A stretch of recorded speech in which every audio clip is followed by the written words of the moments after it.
Democratic Party. Good morning to you. What we don't know what to believe here, as Mike Parry was saying, we've got three different reports in newspapers. He's fighting on, he's not fighting on. Kamala Harris is being teed up. What do you think is happening? And more to the point, what should happen? What should happen is key. So this is a decision, I believe, that is really just going to come down to Joe Biden and his conscience. And I think everybody's monitoring the polls, frankly, every single day. And the reality is this is sort of like a self-fulfilling prophecy. The more the media talks about it, the more factions and fissures pitch their stories to the press as unnamed sources. You're going to get more conversation and more confusion around whether or not he should run or he shouldn't run. I'm of the belief that I do think that the administration has been far more progressive on many things domestically than we expected. And I think that he has a strong team around him. And, you know, even if we believe that he was tired and jet lagged and had a cold, it's still better than Donald Trump, who wants to dismantle democracy and every single institution that he hasn't already dismantled through austerity and not filling, vacancies in the office when he was president. But Nomiki, I was very struck by what, Nancy Pelosi said. She's a key figure in the Democratic Party. She said, was this an incident, or an episode, or is it a condition? And if it is a condition, he clearly isn't fit to be president of the United States. Is he fit to be president of the United States? That's not for me to decide. But is he somebody who can defeat Donald Trump? I think this is the question that folks are really grappling with right now.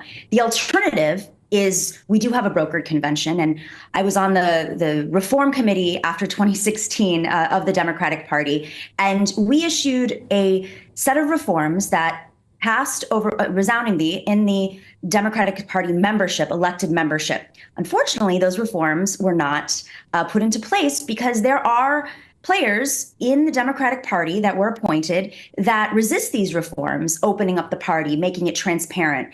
And the consequences are we don't have we don't have a bench. We don't have funding of state parties across the country.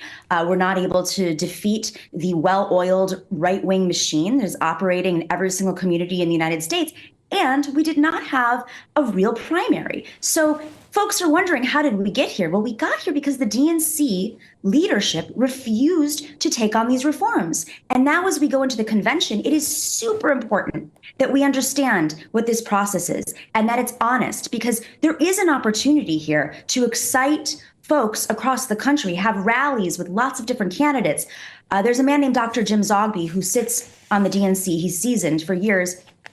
He's been talking about these reforms, and he did an interview in The Nation, and he laid out a process that I think is genius because, you're exhibiting our fresh leadership across the country, Gretchen Whitmer, Gavin Newsom, Cory Booker, you name it, and they can go out there and give speeches and organize and revive the party and steal the attention away in the media from the Republicans and Donald Trump, who, is stuck in his own legal battle right now still.